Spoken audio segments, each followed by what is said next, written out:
Hello there. On today's video I'm going to explain the principles of website design, and I'll be showing you practical examples on website how these principles work to make a website a very good website. At the end of this video, you should be able to improve your web designs by putting these principles into work whenever you're designing your website, and your website will increase in its usability and its functionality. So stay tuned.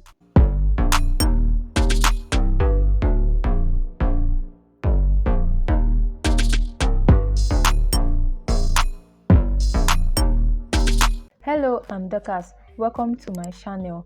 If you're new here and you have not subscribed, please subscribe and make sure you turn on the notification bell so you don't miss out on any of my video. And if you end up liking the video, give it a thumbs up. Okay, principles of web design proper. Principles of web design are rules and laws that guide the development of websites, and these principles, when put in place, increase the accessibility of the website, the functionality, and the usability. There are so many principles of web design, such as visual hierarchy, navigation, color, contrast, reputation, and so many of them. All these principles, they are fundamental, and when they are put in place, it brings out the best in your website. First is the visual hierarchy. Visual hierarchy tells the user of the website where the eyes should go first, and this is done by increasing the size of the text, the image, or the objects to indicate interest or emphasis, or the color you use on the website. This is how visual hierarchy works. Like making a text bigger, the user's eyes will go to that text first. In visual hierarchy, we're using this website as an example. If you land on this website, you will see the way this website is developed. It does not encourage visual hierarchy. That is, if you land on this website, your eyes is going through everything because everything is big and it has colors that attract. So this does not work well with visual hierarchy. Okay, looking at this website, you will see how visual hierarchy works. If you land on this website, the first thing you will see is this about, and then if you move down, you see the commercial construction firm serving for over 3 decades, and then you go down. If you're going, it moves and the hierarchy is in place. You see the things clearly and the hierarchy is just clear. Navigation is more like a direction giver on the website, how the user is supposed to move on the website, where the user is, and how to go back to where he or she is coming from on the website. Navigation helps the user to move freely on the website, having access to everything and each thing the user wants on the website. Looking at this website, if you land on this website, on the top at the right hand side, you see the things written on the top: who we are, what we do, our thinking, hire a studio, careers, and then contact under. If you want to know who these people are, you just click on this one. It pops out two options about them.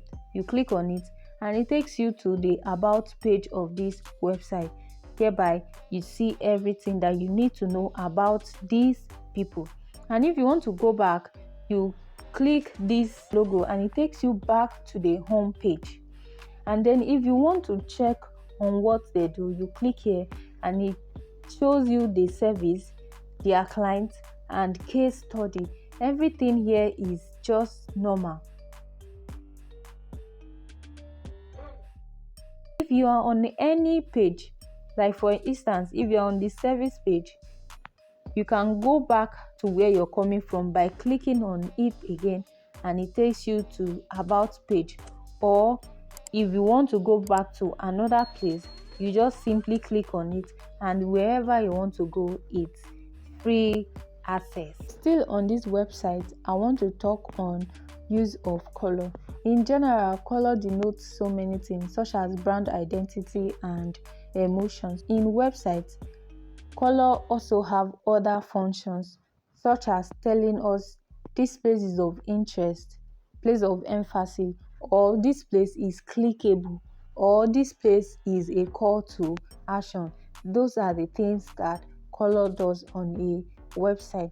If you see this website, on this menu list, you see the contact under is on color. That means it's telling you that this place is of importance and it's clickable. If you click on it, it takes you to their contact page, how you can contact them. Purpose of the website should be known. It should be clearly stated on the website, such as landing pages or sales page, or it should be seen on the website. The way your website is designed should tell the user this is what this website is for, or it should be clearly stated on the website what the user is going to get from the website.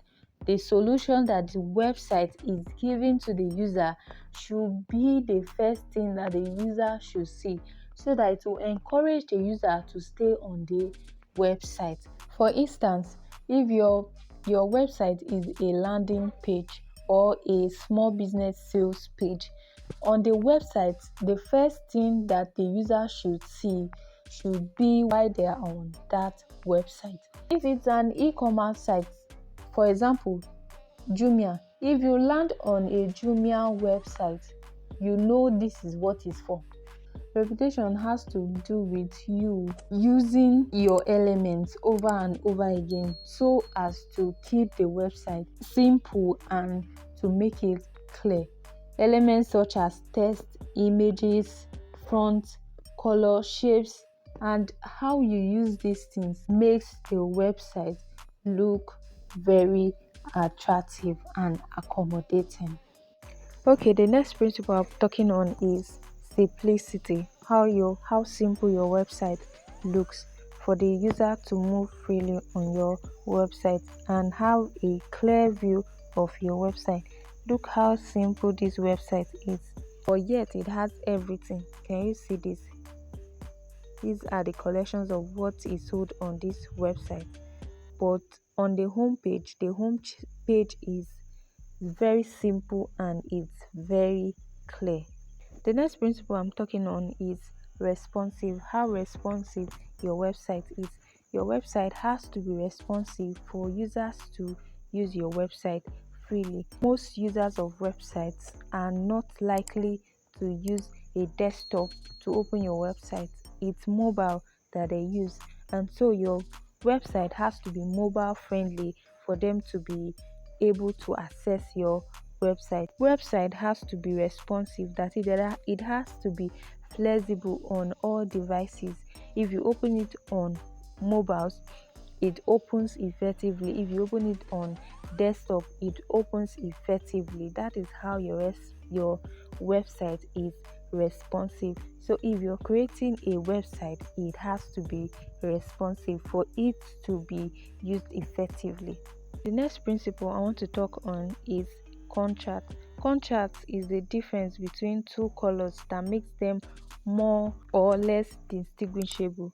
Contrast has to do with how different elements on your website oppose each other. The dark and the light colors, your background, and size of other elements. If you look at this website, you see that this banner, the background is not too sharp, like it's not too bright that we can't see what's written on it. The way the banner it was made in a way that it's cool, it's mild for people's eyes. You can read what is on it. You put light elements on dark background. That is how contrast works. This is a website. If you come to this website, you see how the background is. The color of the background is too bright. It's too bright for the text on it, so it makes it difficult for the user to read what is on the background because the background has taken all their attention. and it will be difficult for the user to read what is on the background. The next principle I'm talking about is white space. White space has to do with the empty spaces on your website where you do not put any image, where you do not put any text or any object, nothing. The free spaces on your website, they are very important to make your website clean and for them to look good. The white space on your website is very important. You mustn't pack everything and put on your website, or your everywhere on your website must be full. There should be free spaces on your website, and that one takes us to proximity. Proximity has to do with how close your items are and how related they are. The last principle I'm talking about on this video is the load time. The time that your website takes for it to open up when the user type in your website URL. The time that your website takes before it opens up for the user is called the load time, and this load time has to be short for the user to use your website. If you're logging into someone's website and it's taking too much time, I don't think you will still be there waiting for the website to finish loading. You're going to move to another website. So the load time of your website should be minimum, and this is done by reducing the number of items on your website. The images you use, the elements you use on your website should be minimum for the users to use your website.